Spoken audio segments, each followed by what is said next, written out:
who failed your country. What happened to you? What happens to your ambition to lead your own country? Go to France, it's people your age that are ministers. Go to Senegal here. There is nobody in Senegal that is 70 years old, except retirees. So what happens to you? If you are telling me that even this K-Hikers Club cannot run Nigeria, I will give up. The people here in this room, if we can't find a minister of finance who can run a financial model that will make this country prosper and transparent, I'll give up. If there's no lawyer here who can be the minister of justice and administer justice properly, I'll give up. If there's nobody here who can run the Senate better than Akpabio, I'll give up. And if there's nobody here who can be a president of country, who can do a better job than Tinubu, I'll give up. Why must you keep talking about people who have tested themselves, failed themselves and failed you, and confess to you that they are discussing how not to fail again? That is what I hear from the people you keep referring me to. I don't look backwards because, contrary to what some of you must have heard about me, I've done everything before, not activism. I was an entrepreneur who started a company in the middle of New York that became a global brand, Sahara Reporters. It's 20 years old. There was a time the company was said to be worth $10 million. I don't have $10, but that's a what. So what do you want to tell me about how to create, manage, and sustain structures? So, and what is wrong? And I'm saying this because it hurts me badly that my college, that is university, old students associations, or alumni, only send very archaic jokes. There's nobody who I graduated with who has a political ambition in this country, only complaining. If you go to your high school WhatsApp group, it's the same thing. And I keep asking, what is wrong with us? What is wrong with ambition? What is wrong with ambition? Why can't we have somebody who is 35 years old who is planning to be president of Nigeria in 2027? Why does it have to be somebody who doesn't even know his age? Somebody who doesn't know where he went to school?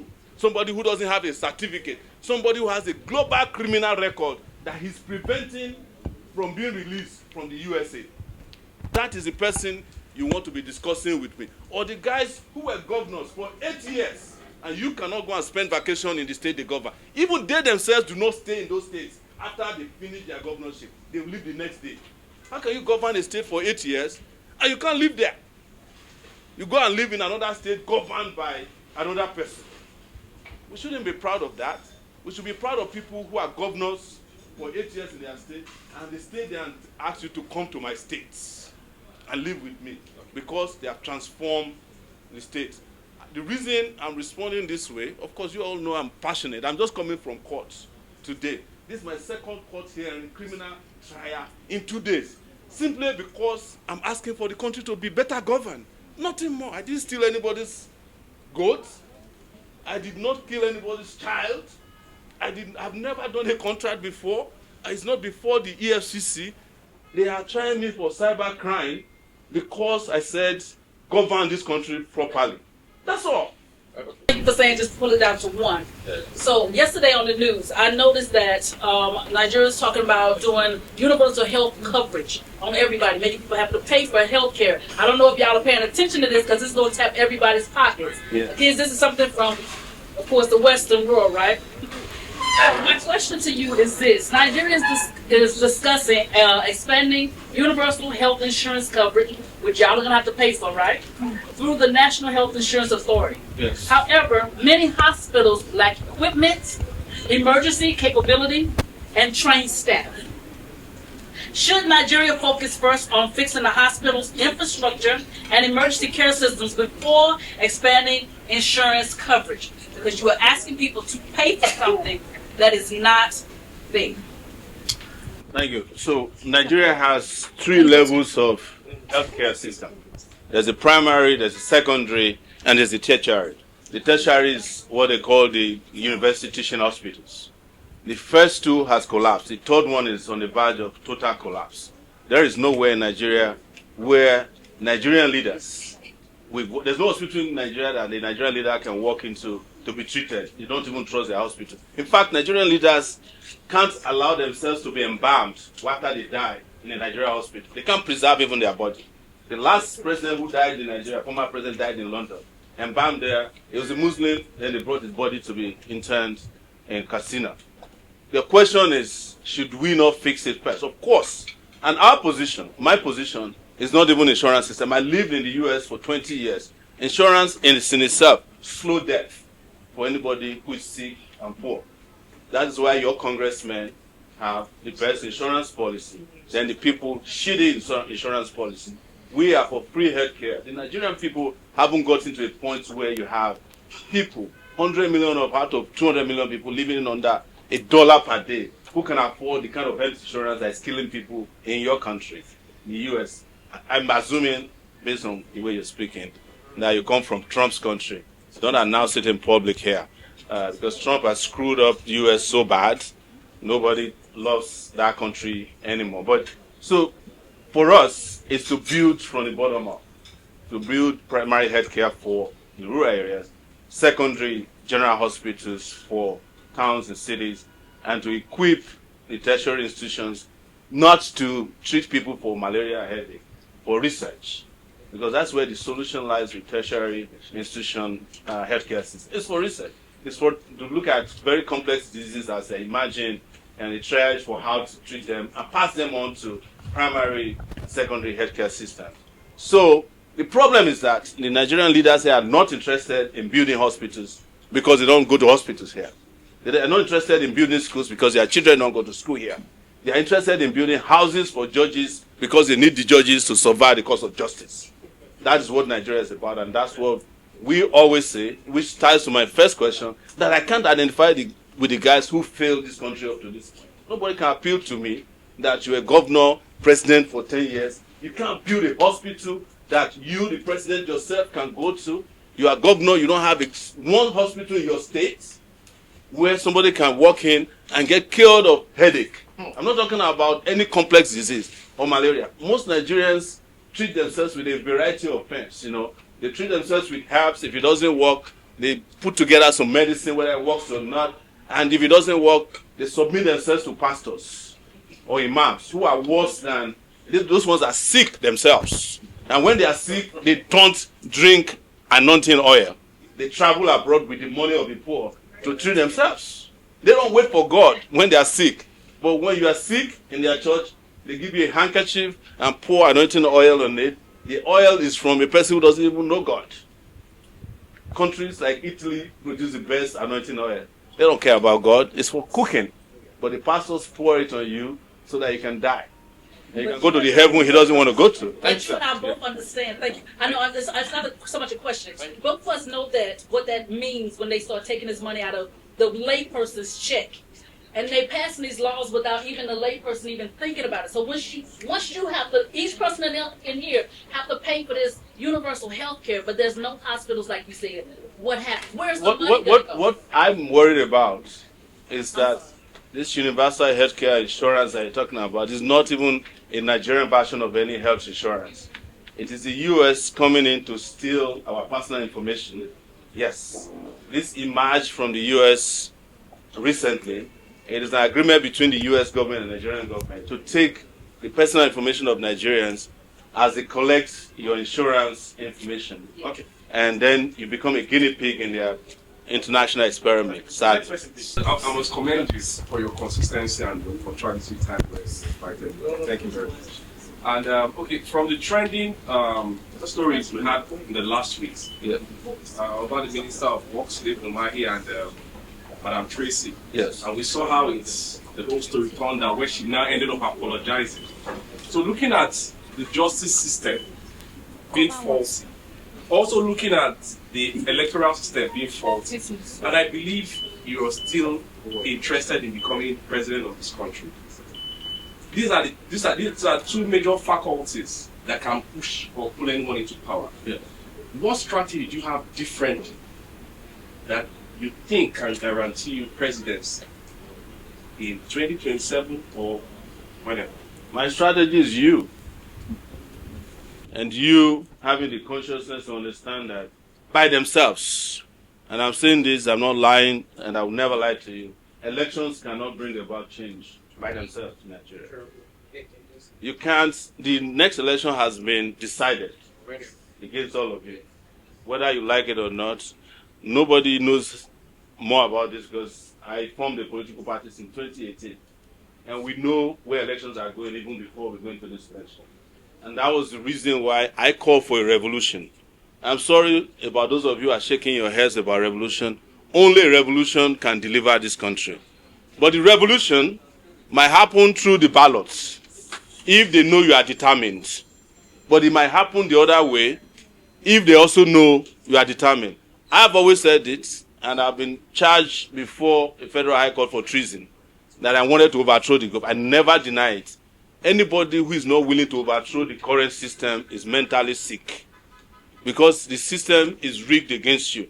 And as a result, my participation in elections, and I've said this for those who might have heard me several times, is not to win the elections alone. It's to keep telling you the flaws in the election so that you too can wake up and see what I see and try to do what I do. I believe that we have enough people in this country, young people, who can change the trajectory of this country, but they just have to say enough is enough. And by the next day, you have a different country. If you are still afraid that if you fight, you don't know how it will end, if you don't take the fight to them, they will take the fight to you. And it's happening already. Most of you already know that most of your cities are under siege. It just hasn't touched your house yet. If the kidnappers is not close to you, the bandit is close to you, or the terrorist is close to you. And the biggest terrorism group in Nigeria is the Nigerian government, at any rate. They will kill you at the slightest provocation or no provocation at all. If anyone is in doubt, those of you who participated in EndSARS, you know what they did, and nothing happened after that. But what I'm saying is that it has to be a combination of factors. If they are planning an election, you can participate, but you don't need to participate. But you can decide and elect that you want to change your country. That in itself is an election. And that can happen in any form or shape possible. As Malcolm X said, by any means necessary. Thank you, and trust me, one last thing I'll say. If you guys think you are too fine, beautiful, not to do it, some other people will do it for you. It might just be that you might end up with your beauty in a refugee camp. And it is not a nice place to look pretty. So you better do it now in a very peaceful, well-organized way. Get these guys out of the way and have the breathing space and the oxygen to develop and prosper. That's all I ask for. How do you respond to the people who say you indirectly help this current government by dividing the opposition? What do you say about it? The reason I say this name is not to insult you, is that when you are talking about opposition, the opposition must define what they are opposed to. If the opposition is not opposed to corruption, it's not opposition. If the opposition is not opposed to election rigging, it's not opposition. If the opposition is the same people you were opposed to in 2023 and 2022, who you call the criminal, what do they call it? The structure of criminality, then you are not in opposition. I cannot claim to be an opposition to a system that I'm part of. Thieves cannot oppose thieves. That's the truth, because they know themselves. You see, to oppose a bad system, you need one very important currency: integrity. If you have no integrity, there is no way you can oppose them. I give you the example of the governor of Bauchi, who just joined the APC yesterday. People are saying that, oh, he got tired. No, they had his accountant general under trial. And he just took the advice of Oshiomhole that if you don't want problem with the ruling party, go and join them. And that's, is conventional wisdom that man knowing that he's a thief has to go and join his fellow thieves so that he can be safe from the embarrassment of being dragged through the federal. I was in the same federal high court 2 weeks ago with his accountant general. His case is not going well. So the man decided to join. But you are going to call that opposition before he joins. You used to call Bala Mohammed opposition, right? You are going to call Babashiru Lawal, the grass cutter man, opposition. You are going to call Amechi opposition to me. You are going to call Malami opposition to me. You are going to call El Rufai opposition to me. I mean, who are you deceiving? How about Peter Obi, sir? You have always brought Peter Obi up. The way to know Peter Obi is where he is today. Tell me your friends, I will tell you who you are.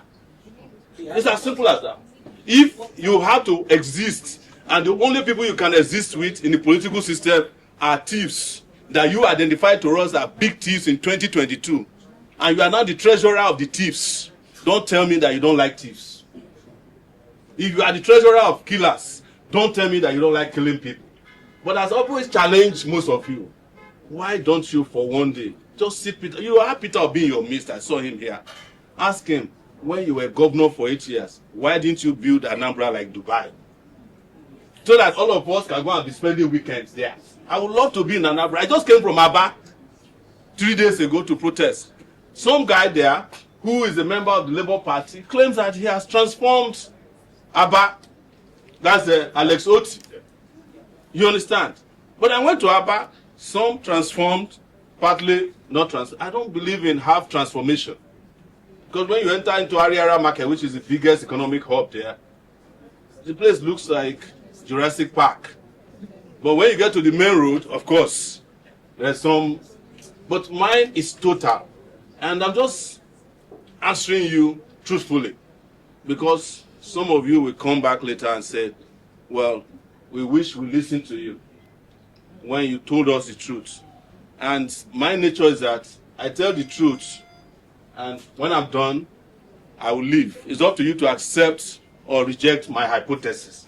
But my hypothesis about the ADC is that just look at the roll call. David Mark, who has just been removed as the leader of the APC and replaced with Tinubu's person.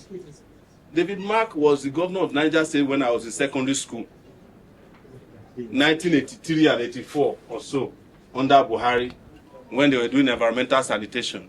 That Lagos just now reintroduced. That's why you know that people have no sense in government.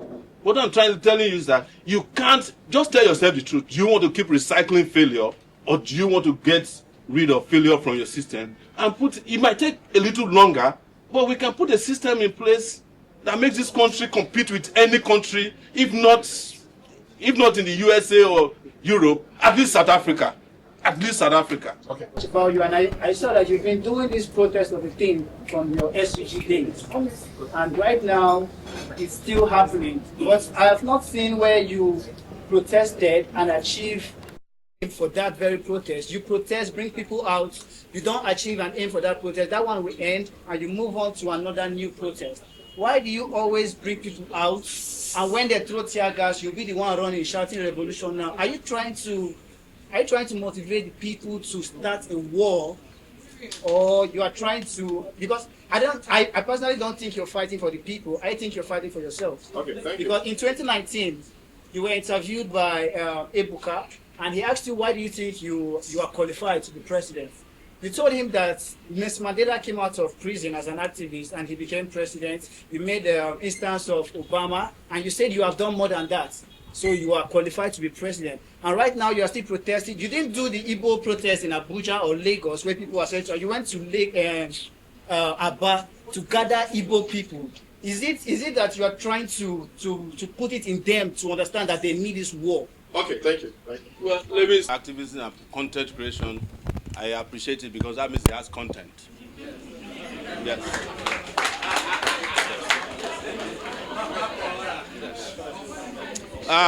With regards to your reference to Igbo people in Aba, Nnamdi Kanu is from Abia State. But I don't know how much of recent history you know. The first anti-Nnamdi Kanu's trial protest took place in Abuja.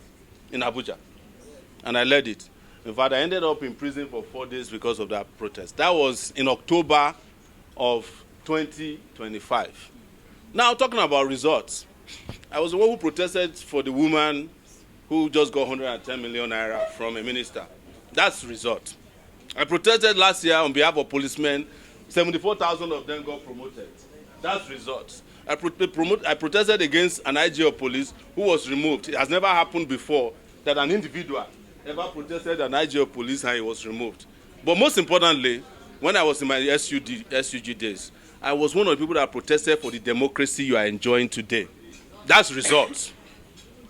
1999, we fought from 1989 when I arrived at university. By 1999, 10 years later, democracy came to Nigeria. Am I proud of the democracy? No. But did we end military rule, which was the goal of our protest? Yes. Have you heard about third term, Obasanjo's third term? I protested against third term. That's why he had 2 terms. Have you heard about Yaradua, who was holding Jonathan to ransom? I protested to get him out of the way so that Jonathan, a southerner from Ijaw nation, can become president of this nation for the first time. That's result. I've done so many protests that brought results. And what I want to enjoy you to do, if my protest is not satisfactory to you, start your own. Yes, that's the best. Yes. So, and one last thing I will say is that please do not insult content creation. Those content creators, some of them are genius people.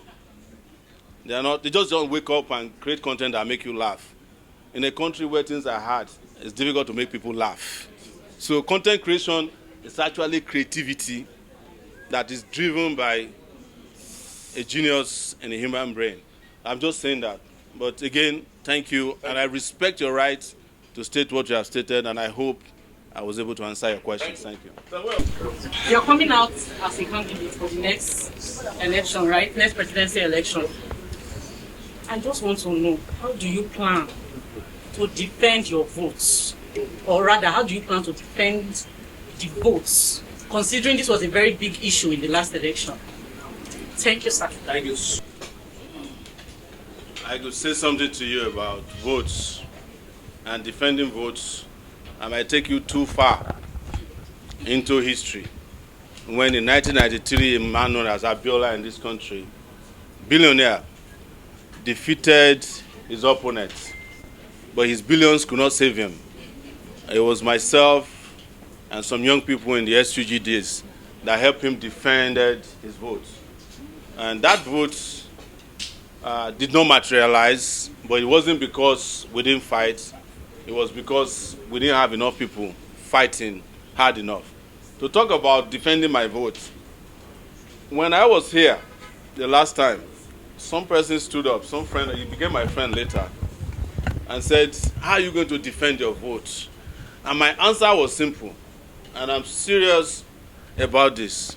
If I was the one who won any election, if I'm not declared the winner, there's nobody who didn't win the election that can be declared the winner, who can stay in that office.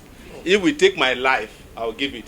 You see, the problem with the defense of the votes last time was that, and I'll give it to every one of you who were involved in that, you were ready to give your life, but your leaders were not willing to do anything. And without leadership, you cannot achieve victory of that dimension. Not a single hand was raised. I even volunteered, and I'm saying this, you can ask Dele Farutimi, that if the person who claimed to win that vote is willing to lead the protest, I'll go out and be part of it. But I'm not going to lead your protest for you so that you can mock me by going to a meeting with the people who are taking the mantle from you. And talking about Abiola again, the only reason why we followed Abiola was because Abiola was willing to die for his mandate, and he did die for his mandate. Anybody who is not willing to die for his mandate is not worth voting for in any election, even if it is class captain. Because there's nowhere in the world that power is given to people on the platter of gold. You have to, you ask for it, you fight for it, you either live or die for it. That's nature of power. And the people you are dealing with were ready to kill for it. They had MC Oluomo, who was killing for it. Now they have brought out Sunday Igboho, who is going to be willing to kill for it. So you must have people on your own side too who are willing to die for it. And then it will be 0-0, as they say, go let's draw. Okay, sir, from your speech, yes. So you admit that Peter Obi won the election, but he didn't fight for it. Is that what if you can't fight for something, how can you declare you want something that you can't fight for? That was the problem. He didn't stand up to even tell anybody that he won. There's nowhere today, apart from asking you guys to look at the judiciary. I'm just coming from the judiciary. You can look at the judiciary all you want. The best thing that can happen to your eyes is you catch Apollo. That's all. But if the judiciary knows that there's war outside, they will rule according to the wish of the people. I'm not among those who want to go to heaven. I don't even plan to go to heaven. Okay. Now, let's look at this. Because it's part of how they deceive you and make you not do anything. If God wanted man to be in heaven, he wouldn't have created earth. He created the earth so that you can enjoy it. Then these pastorpreneurs will now transfer your illusions to another thing. Go ahead, take it. That they have mind of their own.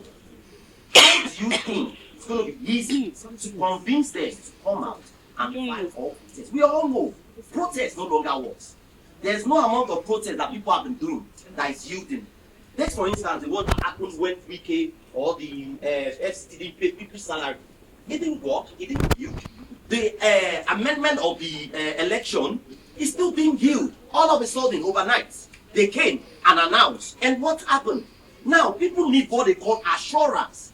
We are all angry and eager to fight for our mandate. But people are scared to lay down their life. Because what if I come out, fight for my rights, and then I am killed, I died? What is going to happen?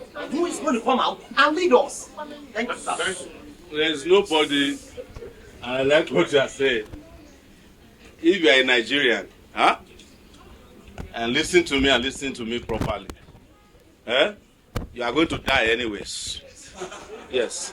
So you better choose something to die for that will make you even proud when you are dying, that I chose to die for something.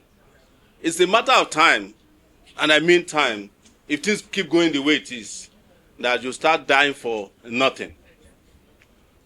When you talk about protests, if a protest is unsuccessful, it is because there are not enough people who are participating in the protest.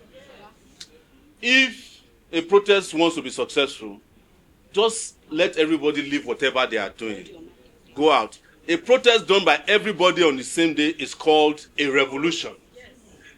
But if you are still in doubt that whether somebody will carry on after you die or not, you are not ready. All these things you call protests are not protests. Some of the protests we are even talking about are organized by our enemies to make us feel that they have opposition. But the kind of protest we need is a protest of everybody. Look at the number of people in this country, in this room, who are listening to beautiful speech. If you step out of the streets just to walk to the next bus stop, the country will start shaking. There are not less than 200 people in this room. But if we call for a protest now, half of you will be preaching to half, not to go out. And you are wondering why protests don't succeed. We must all agree that to get and take back our country, we must be willing to put our boots on the ground. And when that happens, there is nobody, and I can tell you categorically because I've been in small and big protests before, that nobody will wait and want to know what 100,000 people are going to do if they are all marching in Abuja. You all saw it. At least you have tested protests through EndSARS. The reason why EndSARS failed, I keep telling you, is that we had the wrong set of leaders for EndSARS who weren't willing to die. They were more interested in the publicity. Otherwise, we were just a few weeks or steps from the Aso Rock itself. Soldiers were already removing their uniform in this Abuja. Governors were calling that their policemen were no longer reporting to duty. People had already started to immerse themselves in the future. But then you had people who were having conversation on the ground. We should not lie about it with Dangote and the rest of them on Zoom discussing how to end the protest. And that they didn't want a revolution, they only wanted the end of police brutality. Did people participate in it because of police brutality alone? The reason why EndSARS was successful is because people were tired of the Buhari regime. Simple. But we allowed that to fade away. And we are still here debating. When we are ready, my brother, these people will run away. Okay. You have only 10,000 public officials in Nigeria. You have 200 million people who is afraid of 10,000 people. It doesn't make any sense. Sorry. Right. So I like what you do, and there's a question I want to ask you about the future of the electoral process in Nigeria. Ever since you've been contesting and all, and you've been contesting from a place of ideas, trying to sensitize people and tell them how bad the country is and how it can get better. And personally, I feel that Nigeria has not gotten to the point of ideological purity in politics, right? don't you think it's time for you to have an alliance with one of the already existing parties to see how you can probably win the election and have people support you and back you? Let's say maybe pairing with Obi or any other person that you think is a lesser evil. Because they say if you can't beat them, join them. Just ask it. Well, this same question I asked from somebody in this room last time I came here. If you can't beat them, you join them. Even the Peter Obi that you keep talking about, that will pair with, Obi has already paired with people who are also pairing from him. Very soon now, you guys will find out that Obi doesn't even have a political party. That's the truth. Because the ADC that he was lured into, they are mostly, the ADC is owned 100% by Atiku. And the only available position there is the vice presidency, which I heard Amechi has already taken. Is there a second vice president for the South in the ADC? But that's not the issue. What I keep telling people is that there is alliance of the old. The only alliance we have not created is the alliance of the new, of the oppressed. Because a lot of you are still distanced from politics. Politics to you still looks like something done by dirty people and should be left for dirty people. You are only part of the conversation about politics and leadership. You have not inserted and immersed yourself ambitiously into politics. The reason I'm saying so is that you go and review your participation in 2022, which is what most of you claim credit for. You joined the Labour Party. Some of you didn't join. You invested your time, your energy. Some of you invested your lives. What did it produce? Senators that were Labour Party who are now in APC. House of Rep members that are in Labour Party who are now in APC. So there's a place for ideological purity. If the people you presented in 2022 and 2023, who became your senators and House of Rep members, were ideologically aligned with your own aspirations, they will not be in APC today. They would have been the bedrock of the people we can rely upon to help us fight for electoral integrity in the House, in the Senate. But how many of them are still with you today? None. Not a single one. Even Alex Otti, that is still in Labour Party, is closer to Tinubu than the man in Imo. They are friends. I think he's only staying in Labour Party waiting to see, because I'm telling you this because Alex Otti is my friend, personal friend. But I don't meet anybody who is in power at the moment. I let them do what they have to do. And just accept that lack of ideological purity in your perception, participation in party politics will always rob you of the opportunity, and will only create opportunists that will exploit your sweat, your efforts and energy and squander them, which is what has happened to the Labour Party. Ask yourself, what happened to your Labour Party? Are you still in charge of your Labour Party? Can you recognize Labour Party today if you see it? But were you not the guys who were telling us that if we don't join Labour Party in 2022 and 2023 that we have committed heresy in this country? Drastic changes are not inside the system. So knowing that, my question is, if you are in a position dealing with the same realities that Peter Obi is dealing with now, what would you do differently? And do you think there's any path for you people to work together, or would you allow him to come to your party? You can join online. It's free. But the problem is that if you join our party online, you have to undergo ideological immersion. Actually, you have to join groups and be trained to understand what the party is about. And if Peter Obi wants to join our party, he has to join online. And then he has to join the classes that will discuss with him how to purge himself of his PDP days, of his Labour Party days, of all the alliances and the relationship he's had that did not work, which I'm sure he's not ready for. So because I notice that so many of you like to give excuses on his behalf. That is not the issue. It's not going to save the situation. What we are about is what we have defined. Our party was created or established in 2018. It's one of the only few 18 political parties in Nigeria that is still standing today. So to join the party, your agenda must align with that of the party. Your aspirations must be liberation motivated. You cannot just join the party hoping that you buy the form of the party, win an election, and the next day you have jumped to the enemy party that we say we don't want to be part of. So that is the problem. The other part you mentioned, which I'll answer very quickly, All of you keep saying you have to go inside and be part. Ask yourself, what happened to Kenyamo? The inside is the cemetery of the human conscience. All the people that have gone inside, have you not lost them? You have lost contact with them like people have lost contact with our stars in the Milky Galaxy. You can't find an Oshiomhole anymore, even though that one was never genuine. I say it before everybody. But how many people have you sent to work from the inside that is still with you today? So the inside is not for us. The outside that can change things is where we belong. The last question is, what would I advise Peter Obi? Ask him to call me. He has my number. I'll give him the right number.